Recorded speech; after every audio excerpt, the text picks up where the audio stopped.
The notion of looking after things of enormous value, but you want people to have access to them, is probably one of the most difficult security challenges out. They're saying to everyone, here's billions of dollars worth of kit you can have a look at. Now, it's the same in the library, isn't it? You've got high value documents, especially in the state library. Absolutely. So walk that through me. How does your job look like on a day-to-day basis? The State Library has a collection that's just been revalued this year at $3.2 billion, which makes it the most valuable collection of any library within Australia. So it's, and going back to early settlement, basically everything from Captain Cook all the way back to the Magna Carta. I suppose one of the values of the library is ease of access and accessibility, basically. So we want people coming in, and we have 1 million plus visitors every year of quite a wide range of interesting people that come in, and it's free. I suppose the challenge for us isn't so much the collection, because that's fairly well secured. It's dealing with the different personalities on a day-to-day basis, but the staff as well. I suppose our biggest threat really, besides the internal theft, funnily enough, isn't really from a security perspective, it's flood and fire. So where it's more of it sort of goes from a security to an emergency services type scenario. Customer service, that's what it comes down to these days. It's free, it's dry, it's warm. Yeah.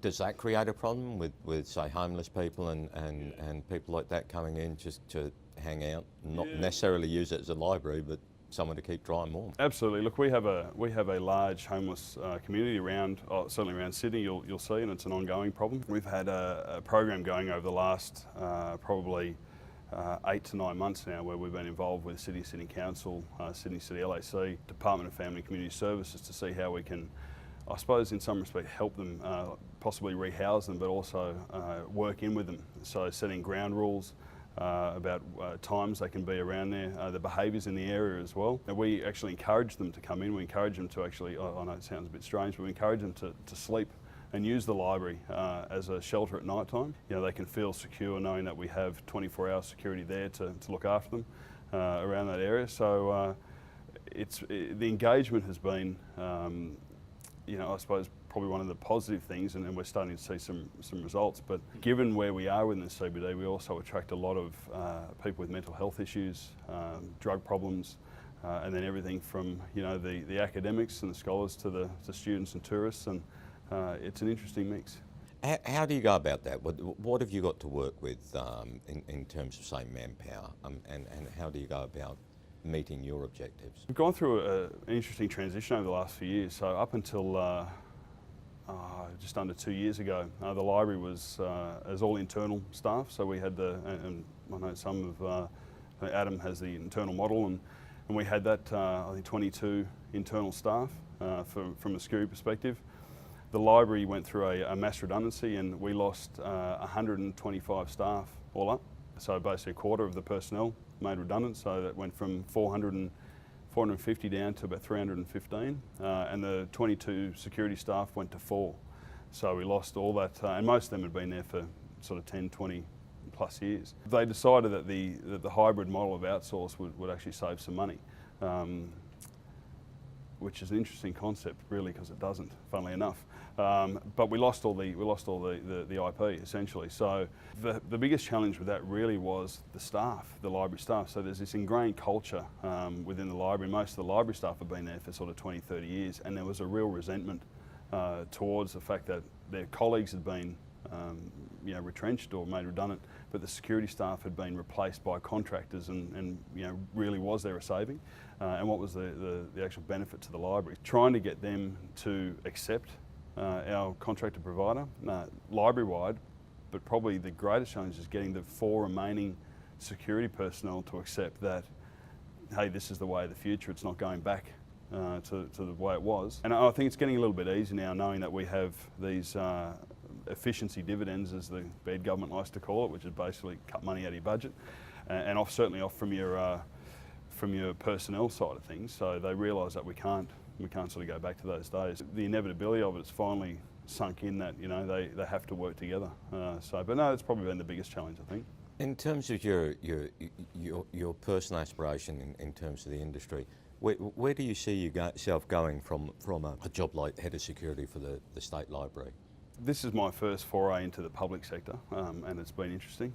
Besides sort of, I've taught at TAFE for a few years, but it's a very different culture there. I took this role in some respects, and I was saying this to someone before, to have a bit of a break. I thought it'd be a nice cruisy job and I could be my typical sort of stereotypical lazy public servant, but it's probably the busiest job I've ever had. And I think what's happened is when we came, because the library never had a security manager prior to me, it was guards, coordinators and controllers. So we're now taking a more strategic view, but I think I'd been there for about 3 weeks and the Martin Place siege happened and the entire focus of security within the library changed. We locked down. It was the first time the library opened in 1912 and it was the first time it had ever been locked down. And obviously it created issues. Here's the new guy, been here for 5 minutes and I shut the place down. So it was an interesting, interesting sort of scenario, but very quickly, within the space of about a week, the whole role changed. So it went from you're now looking after people and assets to you're now running the incident response team, you're now looking after business resilience, you're now looking after emergency management, stakeholder engagement, training and so forth. And so for me, I suppose that's, to be able to get my head around that over the next couple of years at the library, I think would be certainly a beneficial to me. And it's probably not the right place to say it, but there's part of me that wants to move away from the security side of it, and I think there's, and a couple of people have said it today, when you're looking at education and training, and I'm talking about MBAs, I'm starting mine in a month's time, and I think that's the direction that, from a security management perspective, that's where we need to be going, and I think it's more looking at that, almost the American model of that chief security officer and putting a bit more of an emphasis on security, because I don't think, look, let's be honest, Australia as a whole doesn't really take security that seriously. We're still fairly immature as an industry, and I think they often focus on things that they probably don't need to be. Miss what the bigger picture is. So, for me, my next step up, if I was to stay in the library, is basically director of operations, and which would be great. But I suppose the bonus of working with the public sector is that you can move around, certainly within, go from state to federal or stay in. So there's plenty of opportunity. There's a bit of an identity crisis with security, and and I think public perception of what we actually do, is very different to what actually goes on. And I suppose the importance, and I was saying to someone before, we've got a lot of friends in the police, and I've often joked with them over the years that they'll never be as good as a security officer.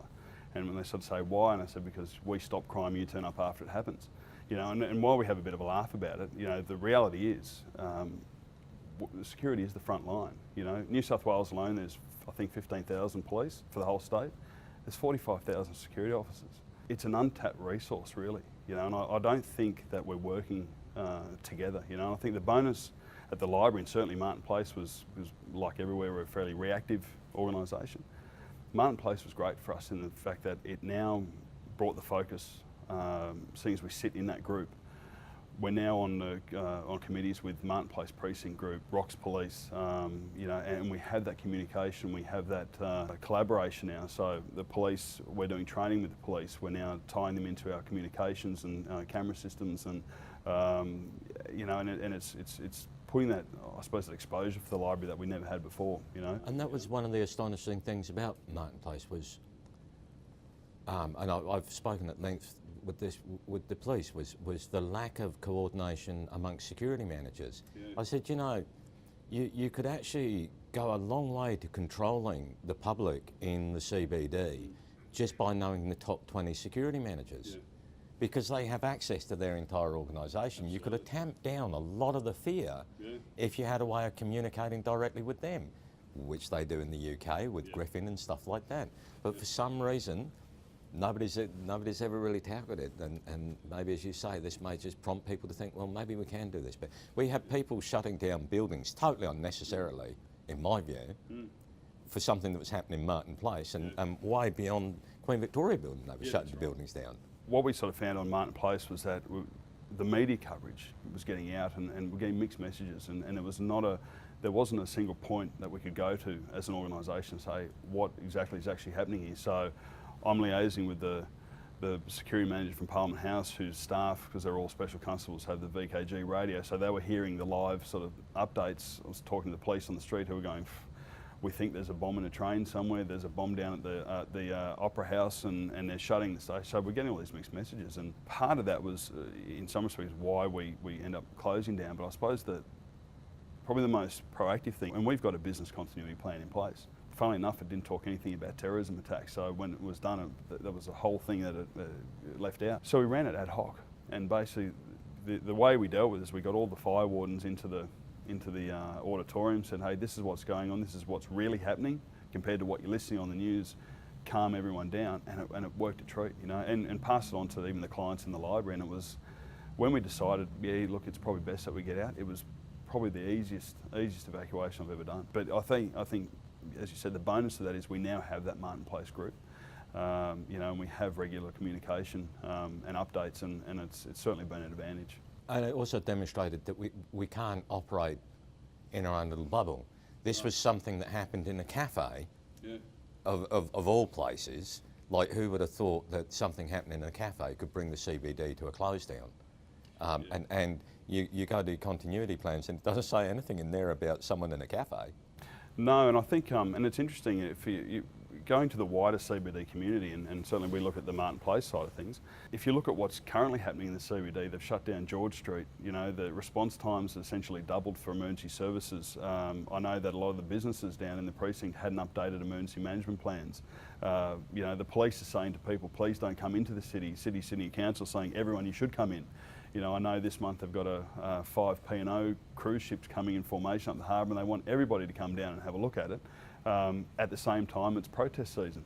You know, so so the right hand's not talking to the left. You know, and yeah, so I think there's certainly room for improvement there. But the conversation started. You know, and I think it's yeah, it's finally, again, it took something to happen, but it's at least we're starting that conversation. So, how much do you think the security industry will take the lead on that, though, or will they just sit back and wait until they're told what to do? You know, I'm fortunate enough to sit on the Sleat Advisory Council with the New South Wales Police, and it's interesting, like the rest of the police, they're really under-resourced. And I think there's you know, the bigger problem is from a national perspective on regulation, the security industry, and who wants to take the lead, you know. The security industry, and listening to Kylie before, and I think she's got probably a more positive view of it than what I do, and maybe in Victoria it's a bit different, but I know up here the industry doesn't work together, and to be honest about it, you know, they don't do themselves any favours, you know, certainly from the provider side of things, you know, and I think there are some that are starting to do that and taking the lead, and I think it's positive, but as an entire industry, you know, New South Wales alone, there's 2.5 or 3,000 master licences. I mean, that's ridiculous, you know, and they all want their own little piece, you know, so the industry, I think, there's no real incentive at this stage, for whatever reason, for them to take the lead. You know, really, it's a very much self-obsessed sort of you know, with trying to make money and so forth, and they don't want to get involved in all the hard stuff. You know. I'm just curious as to what the key security risks are for you, as you see them for the State Library. Because of the nature of what we do and who we involve, you know, we've similar to the National Gallery, I suppose. You've got the lone wolf, you know, those, and you know. We have an interesting setup. You know, we actually do check some bags, and probably the risk to us, and it's not so much that we're a target, you know, because it's not. And dealing with the police agencies, you know, they're not, certainly in Sydney, they're not concerned about the bomb. They're concerned about the knife, the machete, the handgun, the more personal, really overt sort of action. You know, so probably our biggest from a security perspective is our location. You know, we sit next to Parliament House. You know, it's a place of mass gathering, essentially. We're still across the road from Martin Place. Martin Place, for even though we had that, it's still going to be the #1 target in Sydney, because they saw what happened. It was just one person, look what they were able to do. You know, imagine what they could do with organised simultaneous events, you know, or acts of martyrdom or something through that entire, that would shut the whole city down, you know. So we, so by default, we sort of fall into those areas. From a whole of security perspective, you know, we're okay. We don't have the same problem as the gallery. You know, we don't put $400 million art pieces up. You know, we've certainly got some that are worth a few $1 million, but they're behind nice secure enclosures and alarmed, and people can't get near them. So.